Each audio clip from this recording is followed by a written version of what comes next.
L'univers dans son immensité. Et au milieu de tout ça, moi. Des milliards de galaxies. Et dans chacune, des milliards d'étoiles. Et tournant autour de ces milliards d'étoiles, des milliards de planètes. Et sur une seule d'entre elles, moi, l'être humain. Comment est-ce que c'est possible? Comment est-ce que quelque chose de si unique, de si différent a pu apparaître? Comment?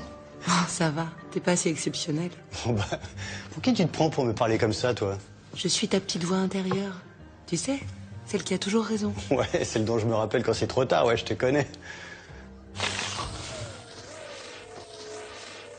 Je suis bien plus que ça encore. Je suis la mémoire de l'univers.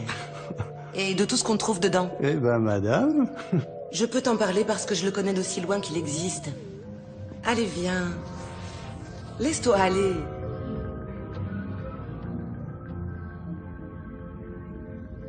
Pense maintenant aux choses telles qu'elles sont et non telles que tu les vois. Ah ouais, elles sont comment? Comme ça. C'est joli. De ce point de vue, toutes ces planètes, ces étoiles, tout ce qui peuple l'univers se ressemble, non? C'est beau. Pourquoi? Tout simplement parce que tout est formé des mêmes composants. La matière première commune à tout, ce sont les atomes. Ah bah bien sûr, les atomes, je connais, les atomes. La Terre, pareil. Un énorme tas d'atomes. Ah bah elle, on la reconnaît toujours. Mais aussi la mer, les fleuves, les montagnes, tout est atome. La ville, les voitures, tout ce que l'homme a construit, un immense Lego d'atomes. La cafetière. Eh oui, maintenant, il faut que tu regardes tout ce qui t'entoure comme ça. Tes appareils ménagers, tes vêtements, le mobilier, et ton cactus pareil. Et là, dans l'aquarium... Non, non, non, non, non, pas mes poissons rouges, Oh, là. mais... Eh, c'est des animaux comme moi. Faudra me passer sur le corps. Mais avec plaisir. Qu'est-ce que tu fais là avec tes petits poings, là? Arrête. J'ai rien à voir avec ça, moi. Non, mais faut pas exagérer, là. Stop. Moi, non. Tous les objets sont faits d'atomes, d'accord? C'est parce qu'ils sont faits de cette même matière première qu'on peut faire du recyclage. Mais moi, je suis un être humain. On me recycle pas. Je suis un être à part. J'ai des rêves, j'ai des désirs, j'ai des soucis, j'ai une douleur au dos, là. Atomique. Tout est atomique. Ma chair, mon sang, c'est des atomes, peut-être. Ah oui? Il y aurait autre chose que des atomes dans cette chair et ce sang? Je peux regarder d'un peu plus près. Qu'est-ce que tu vas chercher, là? Ta nature atomique. J'explore ta nature atomique. Au début, c'est encore un peu gros.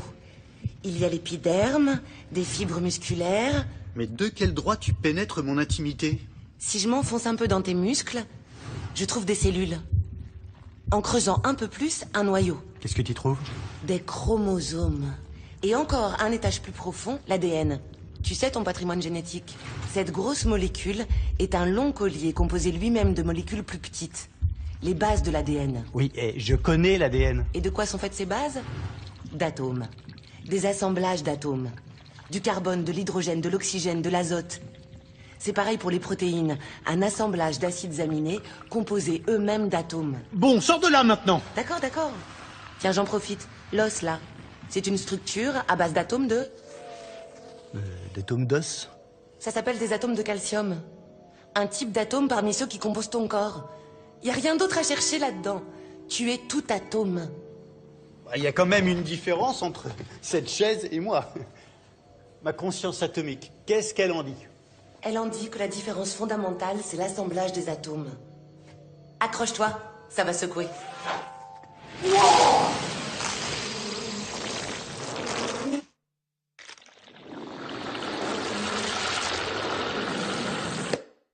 Tu vois, c'est comme ton recyclage. Mais à grande échelle. Du réassemblage d'atomes en différentes molécules.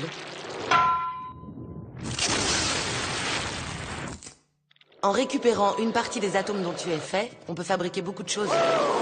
Comme par exemple, la cafetière dont tu parlais. Je pense, donc je suis. C'est pas une cafetière qui a pondu ça. Les êtres humains, on est riches d'autres choses. Tu penses atomique, donc tu es atomique. J'ai jamais lu ça nulle part. Dépêche-toi, je t'emmène écouter des textes anciens. Il y a 2300 ans déjà, Épicure parlait d'atomes. Pose-toi dans un coin et chut. La théorie d'Épicure, c'est une théorie de la nature qui est atomiste. Et cette théorie nous est bien connue par un poète latin qui l'a diffusée dans la Rome antique, quelques siècles après. Et ce poète latin, c'est Lucrèce. Il écrit « Ce sont partout et toujours les mêmes atomes, les mêmes en effet qui forment le ciel, la mer, les terres, les fleuves, le soleil, forment aussi les moissons, les arbres, les êtres vivants. Mais les mélanges, l'ordre des combinaisons, les mouvements, voilà ce qui diffère. Le principe, dit Lucrèce, qui nous servira de point de départ, c'est que rien ne peut être engendré de rien par l'effet d'une puissance divine. Donc, qu'est-ce que ça vous inspire, ce passage? L'atome est mis ici face à quoi? La religion. Face aux croyances religieuses, face à Dieu. C'est une tentative d'explication qui a pour premier caractère, c'est de mettre les dieux à la porte. C'est-à-dire de se passer des dieux. Qu'ils existent ou qu'ils n'existent pas, c'est la même chose. C'est pour ça que l'atome sent le soufre, si vous permettez. Ça sent le soufre au sens où ça sent les gens mécréants, ça sent les malpensants. Et dans les périodes de notre histoire où c'est l'Église qui a présidé au discours sur la nature, il ne faisait pas bon être atomiste.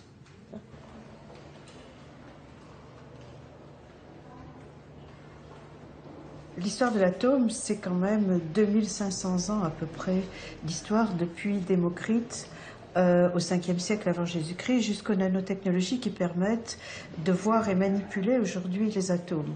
Et dans cette longue histoire, il y a un épisode qui est très particulier parce qu'il est relatif à la multiplicité des atomes. C'est l'effort pour classer les éléments chimiques en fonction de leurs atomes. Et c'est donc la classification périodique des éléments chimiques de Mendeleïev en 1869. Alors Mendeleïev a eu l'idée de disposer tous les éléments d'après le poids atomique croissant et il a ainsi ordonné tous les éléments connus à l'époque. Il a observé qu'il y avait une progression arithmétique dans la croissance des poids atomiques, parce qu'ils allaient du plus léger au plus lourd, et que ces proportions étaient à peu près identiques. Comme ça ne marchait pas tout à fait, il s'est dit il doit y avoir un élément qu'on ne connaît pas là. Parmi les éléments les plus lourds, notamment le thorium et l'uranium, il a laissé une case vide déjà entre les deux, mais il a laissé plein de cases vides au-delà de l'uranium.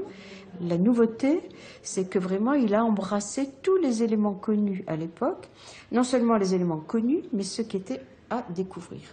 Aujourd'hui encore, il y a des gens qui essayent de proposer des nouvelles classifications.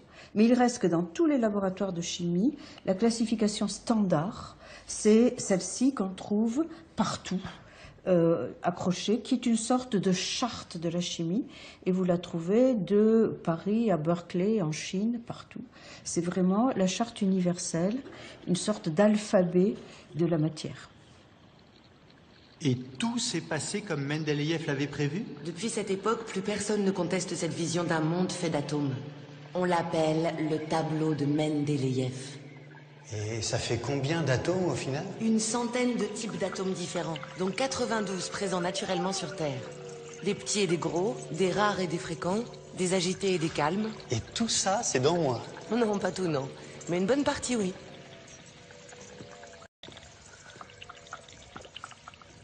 Celui-là, par exemple? SI pour silicium. On en trouve dans les bouteilles en verre. Je vois pas trop le rapport avec moi, hein. Et si?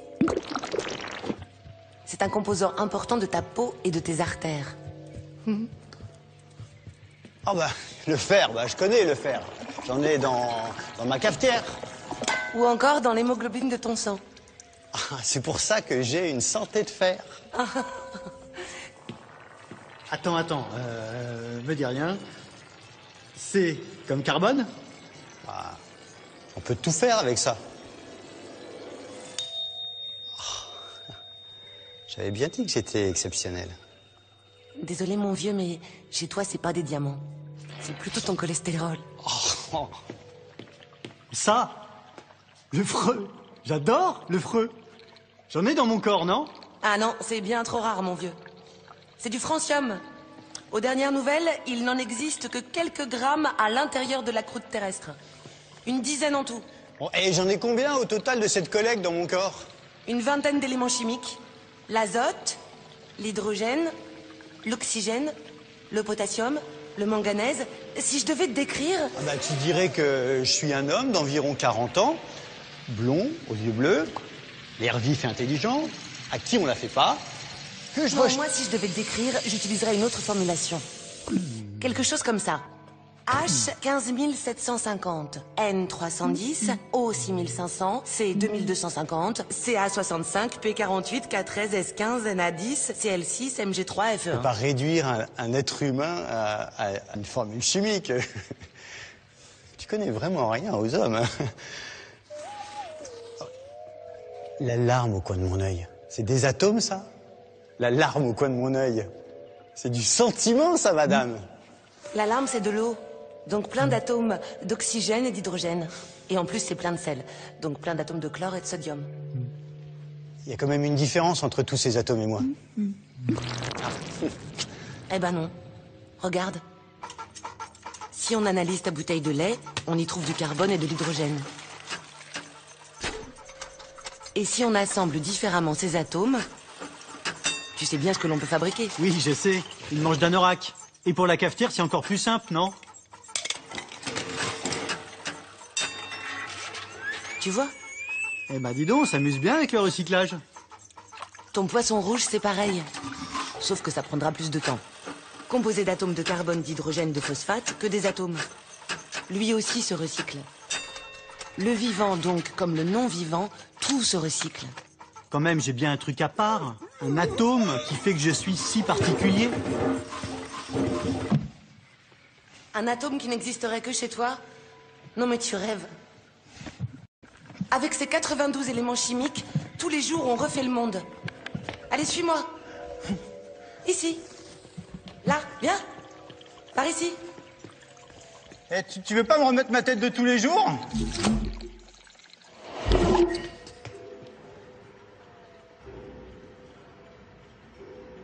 Eh, par là.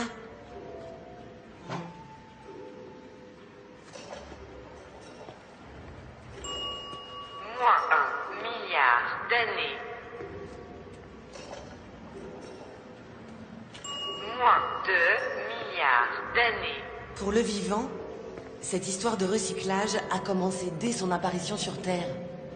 Tu vois, c'était bien avant que tu n'inventes ton recyclage des bouteilles en plastique. Je l'imaginais pas comme ça, la remontée dans le temps, hein. Moins 3,5 milliards d'années. On y est.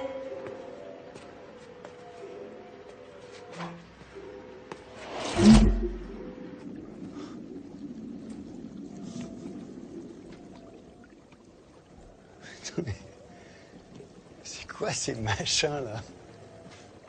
On est à une époque où les seuls locataires de la Terre étaient les bactéries. Elles maîtrisaient déjà parfaitement l'art du recyclage. Leurs cousines actuelles peuvent en témoigner. Ben, et alors, elles sont où, ces cousines?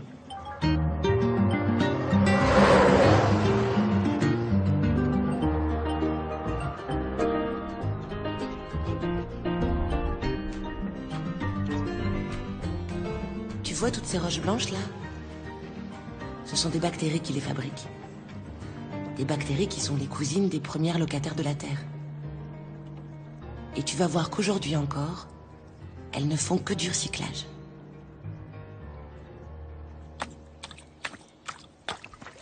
Míralo, mira qué bonito es. O sea, en las zonas en las que está a la sombra se pone verde. Bueno, te lo dejo aquí entonces. Sí. Está hueco también, Sí. ¿eh? Este, por ejemplo, es más oscuro en la superficie. ¿Lo ves? Sí, Ahí. este de aquí, ¿no? Estamos aquí en el Nous nous trouvons ici au lac Alchichica, qui se situe au fond d'un cratère. Nous prenons des échantillons de stromatolites contemporains. Les stromatolites sont des roches qui se forment grâce à l'action de micro-organismes, des colonies microbiennes très complexes qui entraînent la précipitation de minéraux et forment ce type de roches que nous pouvons observer ici.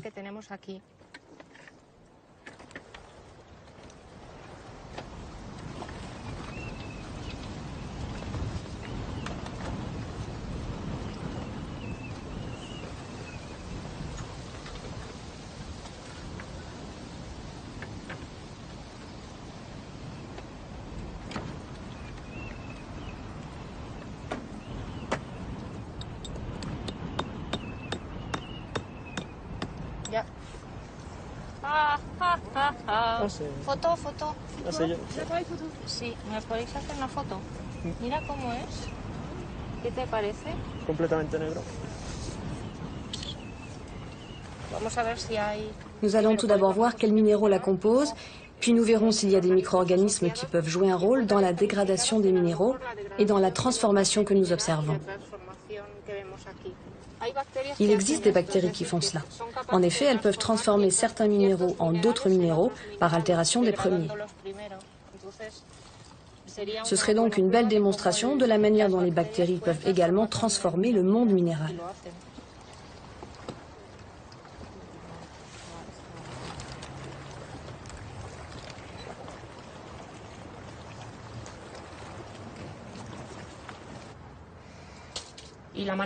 Pour étudier ces communautés, on extrait l'ADN de ces bactéries et de ces micro-organismes en général.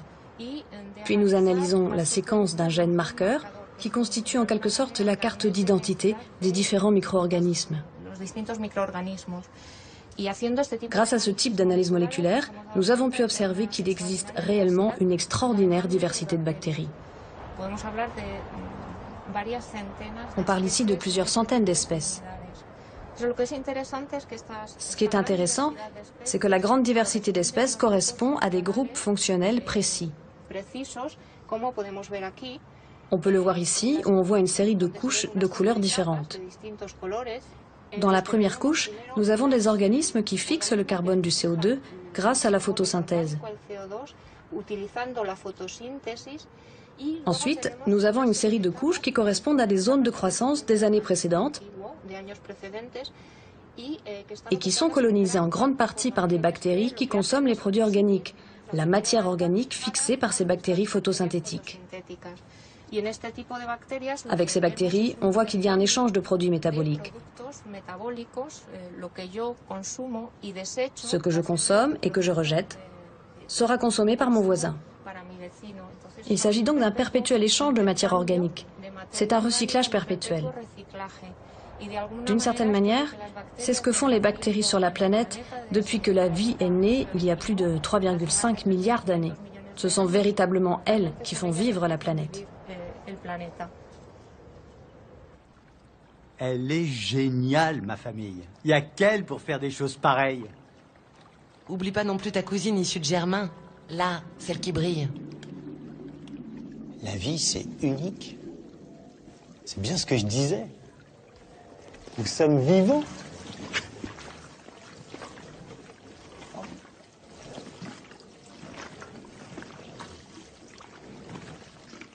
Eh, mes bottes, elles le sont pas. Si je laisse 2 bottes dans une chambre que j'éteins la lumière, ben 9 mois plus tard, j'ai pas des bébés bottes qui gambadent partout, hein. C'est vrai. La reproduction est le premier des 3 critères pour reconnaître ce qui est vivant. La multiplication, donc, transmet des caractères de génération en génération. Mais attends, dis pas ça comme ça, c'est pas si facile à bien faire, tu sais. Le deuxième critère, c'est l'enveloppe. La peau pour toi, une membrane pour la bactérie. Avec à l'intérieur des protéines, l'ADN. Moi, je trouve que c'est très très beau, tu sais. Le troisième critère, c'est produire en interne ses propres molécules et sa propre énergie pour faire tourner la machine. Donc, en fait, c'est simple. S'il manque un de ces 3 critères, c'est pas du vivant. Non, en effet. Donc, toi, t'es pas vivante, si? Écoute, il y a des tas de définitions sur le vivant, autant que de scientifiques qui travaillent sur la question. Mais là où ils sont tous d'accord, c'est que vivant et non vivant obéissent aux lois de la physique. Et avec cette cafetière-là, tu partages des principes de chimie. Par contre, je te le concède, pour le vivant, ce qu'il y a en plus, c'est la théorie de l'évolution. Ah, donc j'ai raison. Inerte, vivant, on est tous atomiques, mais on est différents. Oui, mais la frontière est ténue. Attention, la vitre! Oh, ouf. Fais-toi tout petit et regarde. Ici, on arrive à fabriquer des molécules du vivant avec du non-vivant.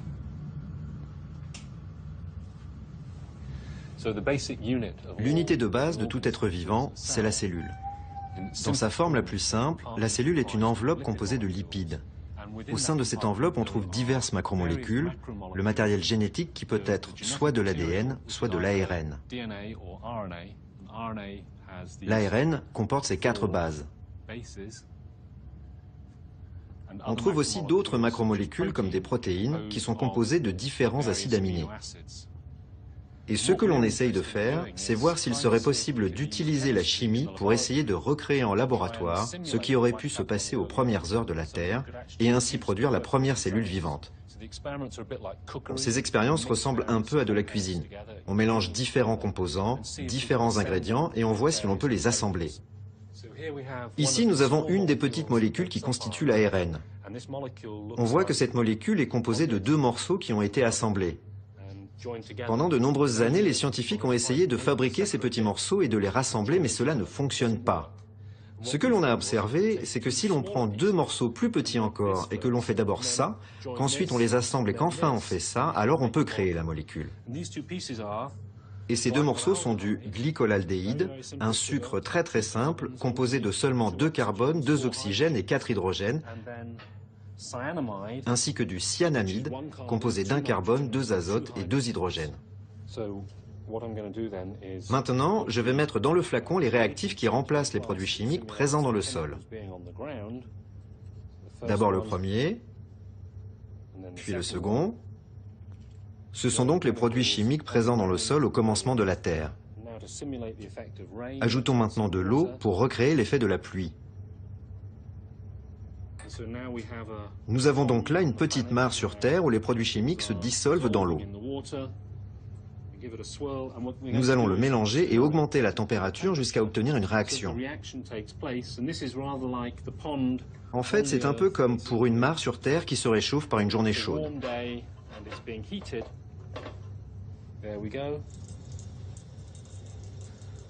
Les éléments se dissolvent et ce faisant, ils réagissent entre eux, ce qui forme le premier lien entre les molécules. Voilà ce que l'on obtient. Ok, maintenant pour recréer l'effet du vent qui fait s'évaporer la solution, nous allons mettre le flacon sur un évaporateur. On l'allume, on le fait tourner, on l'abaisse dans une solution pour le réchauffer, encore un peu plus. À présent, tout s'est évaporé. Cela ne vous semble sans doute pas très beau, mais pour moi, c'est très joli, car on a maintenant un peu de C, la petite molécule de l'ARN. Que va-t-il se passer maintenant? Nous allons recréer l'effet de la pluie puis du soleil qui brille. Au commencement de la Terre, il n'y avait pas d'ozone, donc la lumière était ultraviolette. Or, il se trouve que la lumière ultraviolette détruit certaines impuretés de cette synthèse. Cependant, elle transforme également une partie du C en l'un des autres composants de l'ARN, le U. On allume la lumière et on laisse à irradier pendant toute une journée.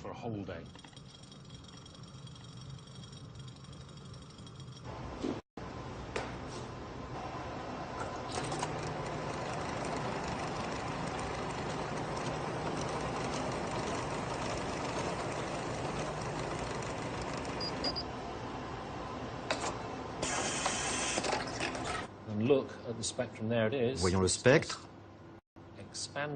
étirons-le un peu pour mieux voir.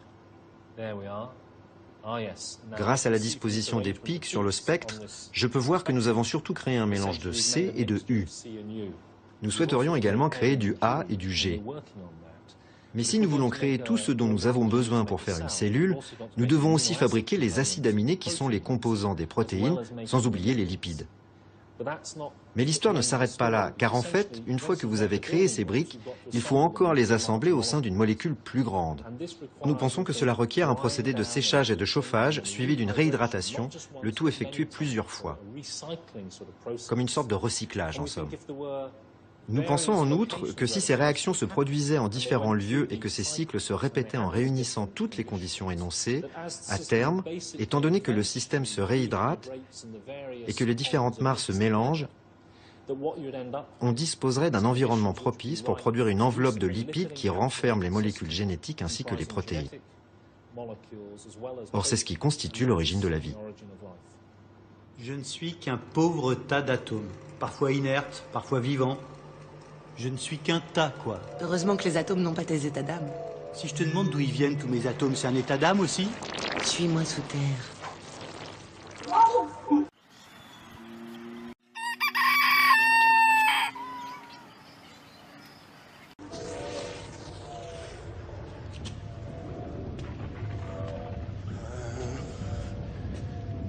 T'es sûr qu'on risque rien, là? Mais non. Au-dessus de ta tête, tu as la croûte terrestre. Et en bas, beaucoup plus bas, c'est le manteau terrestre. Entre les deux, voilà d'où sortent tous les atomes.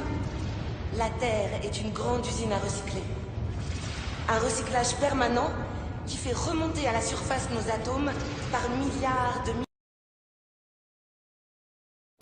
de milliards de milliards de milliards de milliards de milliards de milliards de milliards de milliards de milliards de milliards de milliards de milliards de milliards de milliards. Je me sers quand j'en ai envie. Tu le fais en permanence sans t'en rendre compte. Quand je mange, quand je respire. Hé! Tu remplis ton propre stock d'atomes, qui va servir à fabriquer de nouvelles cellules pour remplacer celles qui sont mortes.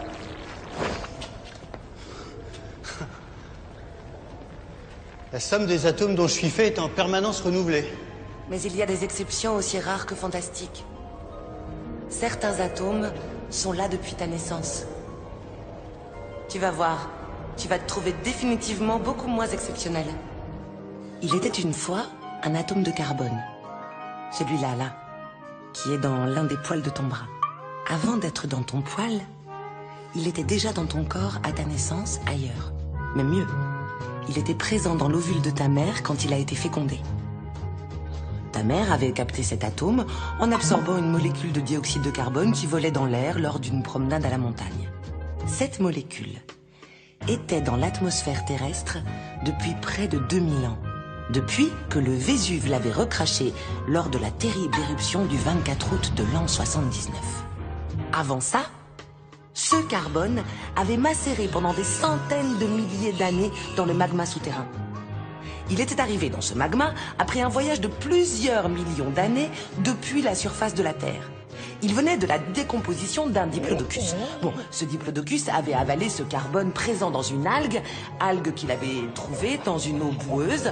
Arrête, je veux pas être un reste de diplodocus en décomposition. Depuis tout ce temps-là, l'atome de carbone, c'est toujours le même. Il n'a pas bougé d'un poil. Ce sont toujours les mêmes atomes qui sont sans cesse réutilisés.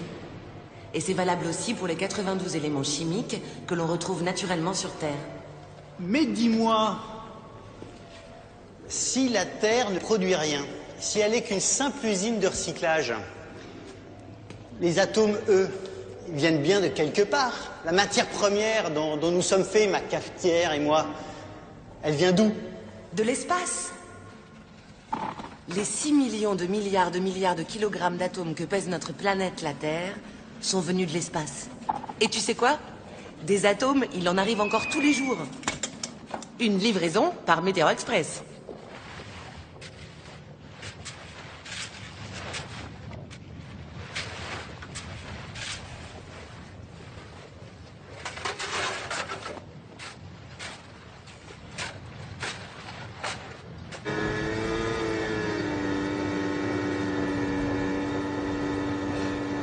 Chaque année, c'est 20 à 30 000 tonnes de ces poussières qui tombent sur Terre. Cette masse d'atomes tombe partout. Mais il n'y a qu'ici, au centre de l'Antarctique, qu'on peut les récolter sans pollution. Maintenant, ce qu'il nous reste à faire, c'est à fondre cette neige et à la filtrer. 1, 2,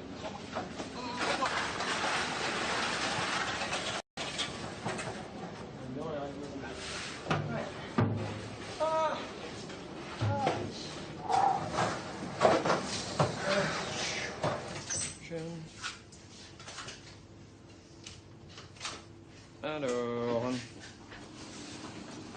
je pensais qu'on avait fait une fonte, puis un rinçage, puis un autre rinçage. Je pense que c'est ça qu'on va faire. On avait commencé par le plus. Bon, ben, c'est parti. Ça fait longtemps qu'on les avait pas vus. Alors... On finit sous la haute, non? Ouais, on finit sous la haute, ouais. Je voulais juste enlever ça comme ça. L'essentiel de la matière extraterrestre sur Terre en permanence est apporté par ces objets-là, qui sont en fait les résidus des étoiles filantes. Les étoiles filantes, en fait, qu'on voit dans le ciel, ce sont des objets qui sont un tout petit peu plus grands, qui font quelques millimètres. Mais à la fin, l'objet qui tombe peut être assez petit, comme ça. On commence par les regarder ici avec une loupe binoculaire, et on cherche dedans des poussières qui ont des signes d'entrée atmosphérique. Donc ça, c'est des poussières qui vont être, par exemple, légèrement noires, et pour certaines d'entre elles, qui ont complètement fondu à l'entrée atmosphérique.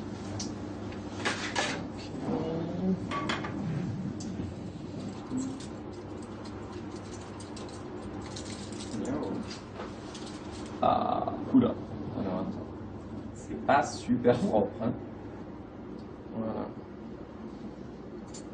Et voilà. Yep. Bon, il y a pas mal de pollution, mais j'ai l'impression quand même que... Il y a quand même déjà des grains extraterrestres, on en voit. Là, par exemple, on en voit un, super bien, au milieu. C'est une particule qui a fondu à l'entrée atmosphérique, et donc c'est ce qu'on appelle une sphérule cosmique, et c'est rond et brillant. Non, elle a une gueule hallucinante. Elle a un côté complètement rond, et l'autre côté, c'est comme si jamais il y avait, par exemple, deux gros minéraux, tu vois, qui seraient restés. Elle est grosse, hein? Mais oui, elle est très grosse. Et elle est, t'as vu, elle a comme deux cornes. Ouais. Tu vois ce que je veux dire? Ouais.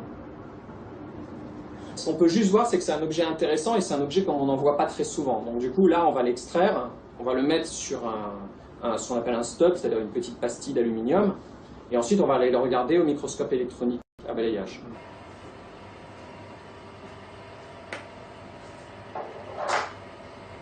Alors parmi tous ces grains que l'on récolte depuis des années, certains sont plus rares et en fait du coup plus intéressants.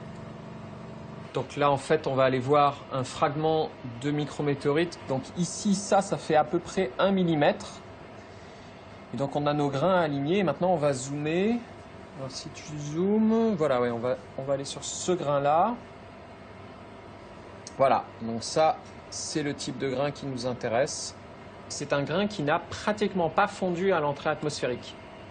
Il est très très irrégulier, il est constitué de plein de petits grains qui sont collés les uns aux autres. Donc c'est des petits grains de minéraux qui sont collés par une espèce de matrice. Cette matrice contient en partie de la matière organique très primitive. En fait c'est une matière carbonée. A priori ces objets, il y a des grandes chances pour que ce soit des grains cométaires. Donc des grains qui viennent des objets les plus lointains du système solaire. C'est des objets glacés dont on pense que la matière est la plus primitive. C'est-à-dire que c'est à partir de cette matière-là qu'on va former après le reste des autres corps du système solaire. Donc là, on revoit le grain. Et donc là, maintenant, on va lancer une cartographie où on va regarder en chaque point les éléments présents. Donc c'est ça qu'on fait avec le détecteur de rayons X. Donc là, on va pouvoir faire la composition du grain. Ouais. On a principalement donc du magnésium, du silicium et ici du fer. Voilà, ce pic-là. Quand on voit ce type de spectre associé à ce type d'objet, on est quasiment sûr qu'on a un grain extraterrestre.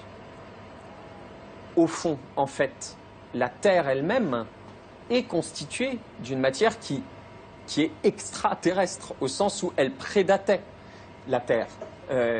Et en fait, là, ce qui nous intéresse quand on étudie ces poussières aussi, c'est de comprendre à partir de quelle matière la planète s'est formée.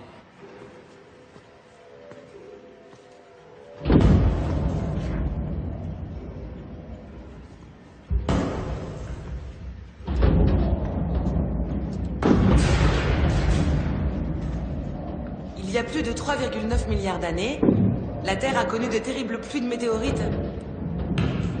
Ces pluies ont duré des dizaines de millions d'années. C'est un temps à pas mettre un cosmonaute dehors, hein.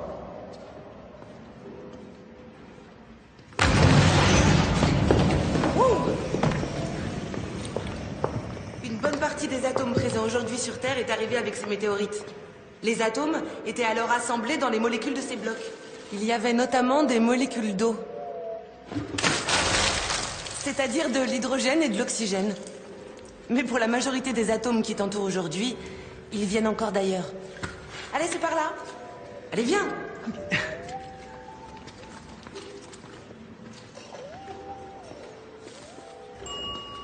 Moins 5 milliards d'années.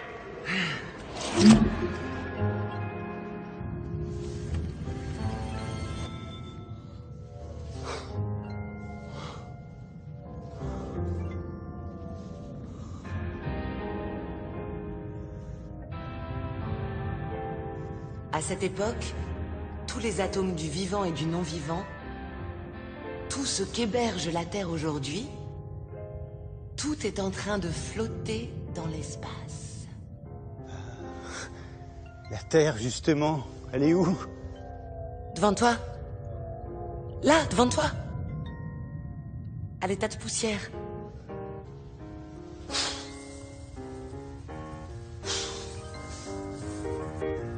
Voilà la Terre telle que tu la connais. Elle existe depuis 4,4 milliards d'années. Avant d'être comme ça, elle a passé quelques centaines de millions d'années en ébullition.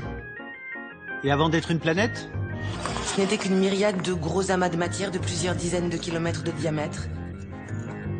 Ce qu'on appelle des planétésimaux. Les forces de gravitation ne les avaient pas encore assemblés. Si on remonte encore un peu dans le temps, ces planétésimaux n'étaient eux-mêmes que de petits tas de matière.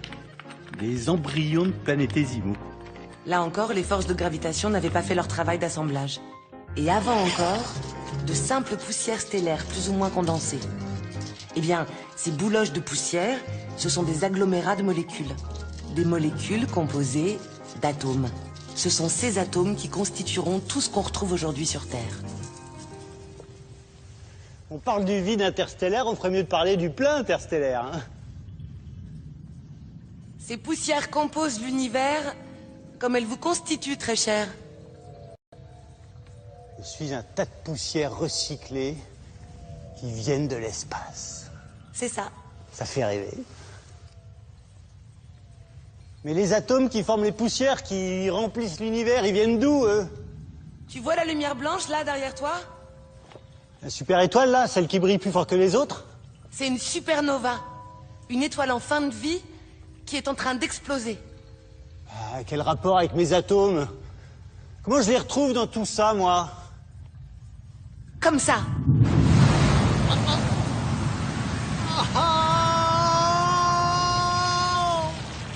J'adore! C'est Broadway! Les atomes viennent en partie de cette supernova. Quand une supernova explose, l'onde de choc est d'une intensité si forte, les températures et les énergies si élevées, que se forment des atomes lourds comme l'or, l'uranium, et tout ça en quelques secondes. Super efficace, cette usine à atomes.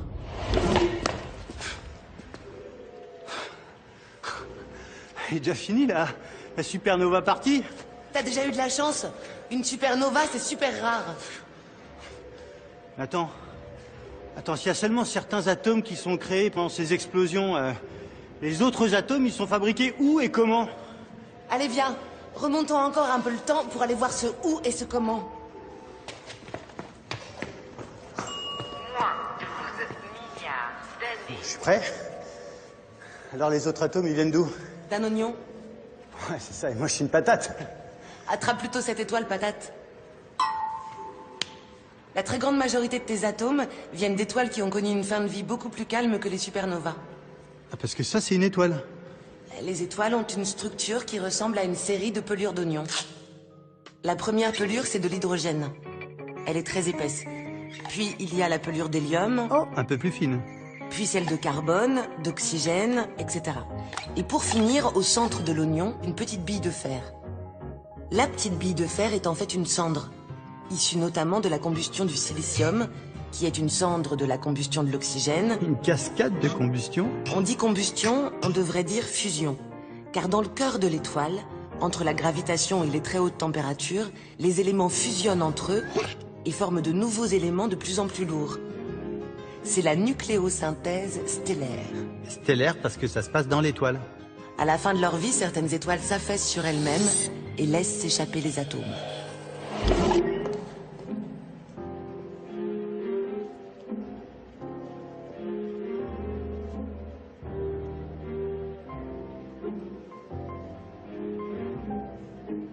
Je suis donc un tas d'atomes carbonisés qui se recyclent à l'infini. L'homme est une urne funéraire dont les cendres racontent l'histoire de l'univers. C'est une belle histoire, qui dure déjà depuis plus de 13 milliards d'années. Alors, mon vieux, qu'est-ce que ça te fait de connaître ton âge véritable? Mes atomes et moi, on a des milliards d'années et on est encore vivants. Je savais que j'avais quelque chose de spécial. Et une partie de ton corps est encore plus vieille. Tes atomes d'hydrogène. Tous les atomes d'hydrogène de l'univers ont été fabriqués en même temps.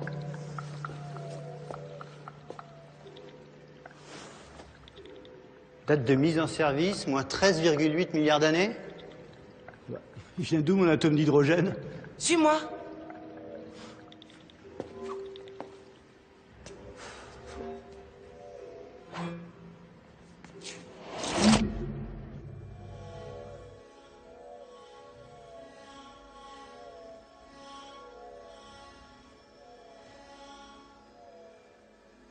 C'était ça l'univers au début? On n'est pas loin de l'origine connue de l'univers. L'univers primordial. À cette époque-là, ni galaxie, ni étoile, ni planète, rien que des atomes d'hydrogène. Ou presque. J'ai quand même beaucoup changé depuis 13,8 milliards d'années. Pas tout à fait. Aujourd'hui encore, si on dénombrait tous les atomes qui composent l'univers, 9 fois sur 10, on tomberait sur un atome d'hydrogène.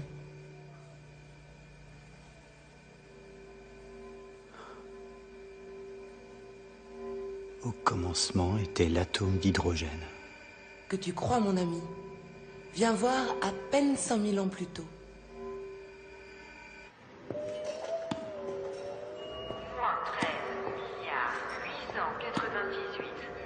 Alors, il y avait quoi avant?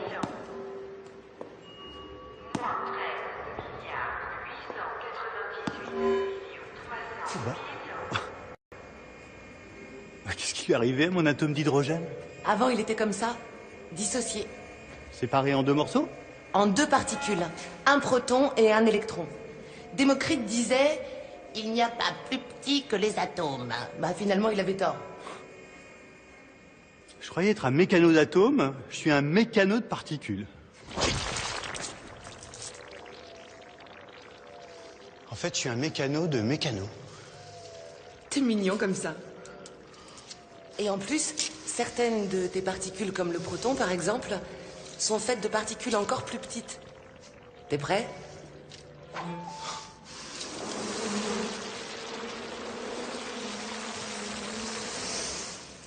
Particules de particules? Ça n'en finira donc jamais? C'est bientôt fini, promis. Il n'y a pas plus petit que les particules élémentaires. Et je suis quoi, moi? Au bout du bout du bout?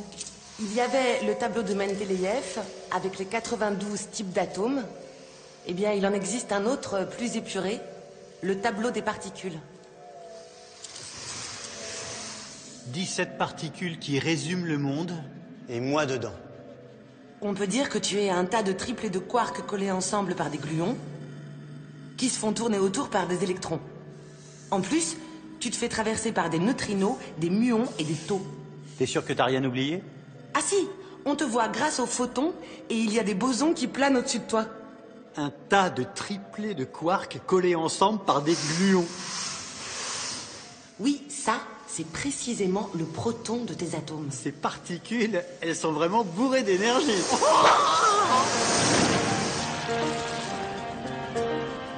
Dans ce drôle de laboratoire, les chercheurs révèlent les interactions des quarks et des gluons à l'intérieur des protons.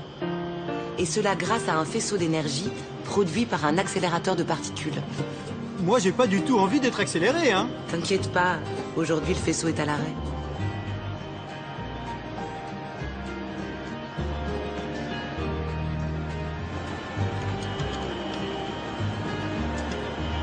C'est un faisceau de très haute énergie, 200 milliards d'électronvolts, et il y a 20 millions de particules par seconde. Ces particules de très grande énergie bombardent une cible qui est derrière cet instrument. Donc la cible, c'est de l'hydrogène, donc des atomes qui ont un seul proton. Et ce faisceau bombarde ces protons et les particules éjectées qui viennent après la brisure de ce proton sont éjectées vers l'avant et détectées dans le spectromètre qui suit.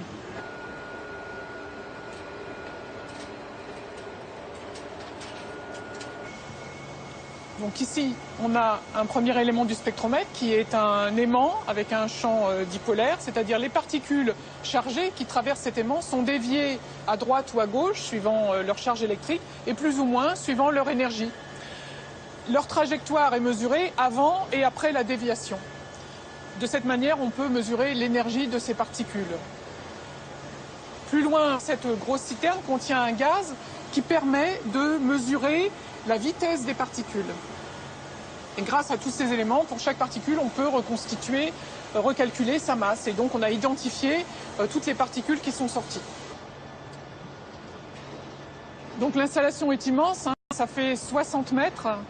Et on a besoin de ces tailles gigantesques pour mesurer des choses qui sont dans l'infiniment petit.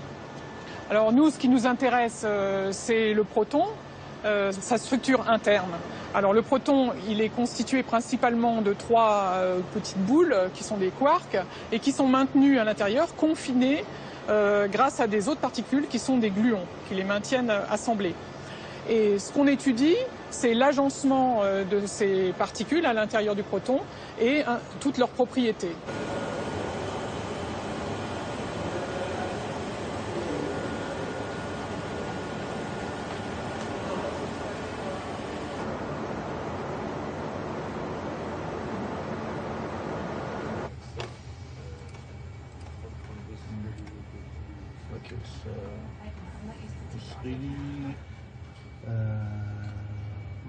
Depuis 10 ans que ces chercheurs accumulent des téraoctets de données, ils ont fait des découvertes surprenantes. Donc le proton, on pourrait le schématiser comme ça, comme une boule, avec à l'intérieur 3 particules élémentaires, 3 quarks, qui interagissent entre elles grâce à des gluons. Le proton, il a ce qu'on appelle nous un spin, c'est-à-dire un mouvement, entre autres, un mouvement de rotation sur lui-même. Et on pensait naïvement que cette rotation venait de la rotation propre des quarks, c'est les briques élémentaires ici. Or, les mesures qui nous ont pris pas mal d'années ont montré que ce n'est pas le cas. C'est très surprenant, mais en fait, cette rotation, la rotation des quarks n'explique que 30% de l'effet de la rotation du proton. Donc dans les mesures qu'on prépare pour la suite, on va mesurer tous les mouvements relatifs des différentes particules pour voir comment ils peuvent s'additionner et contribuer à la rotation finale du proton. Voilà, donc ces expériences peuvent paraître très pointues ou axées sur un détail du proton, mais en fait elles sont fondamentales pour comprendre l'agencement des briques élémentaires à l'intérieur du proton. Et pas seulement de ce proton de l'hydrogène qui est dans notre cible, mais tous les protons de tous les atomes, ce sont tous les mêmes. Donc ça, c'est assez fascinant. Donc en fin de compte, le proton nous sert d'outil aussi pour étudier les quarks et les gluons. Oh là là! Mais qu'est-ce qui se passe? Bah, on arrive à la fin. Enfin, au début, quoi. Ah oui, le début du Big Bang. Durant quelques fractions de secondes, l'univers primordial n'est peuplé que de quarks et de gluons. Les mêmes qu'on trouve dans les protons. Rien d'autre. On est dans un état qui s'appelle le plasma. J'ai commencé ma vie dans un plasma! Et quelques fractions de secondes plus tôt, l'univers n'était pas plus gros qu'une orange. Il n'y avait même pas de particules. Il y avait sans doute des forces, peut-être quelque chose, mais enfin bon, tout ça, ce ne sont que des hypothèses. Je ne suis pas une hypothèse.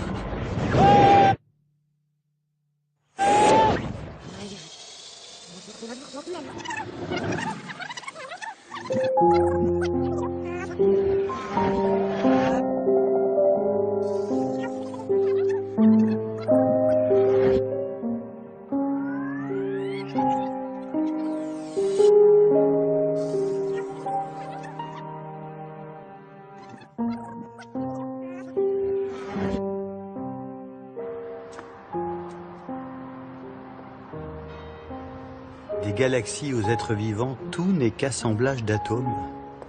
Tout est sorti de cette grande usine de recyclage qu'est notre univers. Tout est pareil. Tu as raison. Je suis le cousin d'une cafetière. Rien ne nous séparera plus. Rien ne nous séparera plus. Qu'est-ce que tu as? Nous sommes des usines à recycler des atomes et de nous émergent des nuages et des poèmes. Ça va? Combien de molécules dans un mot d'amour prononcé à l'oreille? Combien de particules dans une note de musique? Combien d'atomes dans un rêve? Tu sais quoi? Quoi? Les atomes, la matière totale de l'univers, toutes les galaxies, toutes les étoiles, tous les nuages d'atomes, tout cela ne représente que 5% de la masse de l'univers. Les 95% restants sont faits d'une énigmatique matière noire dont personne ne connaît la composition.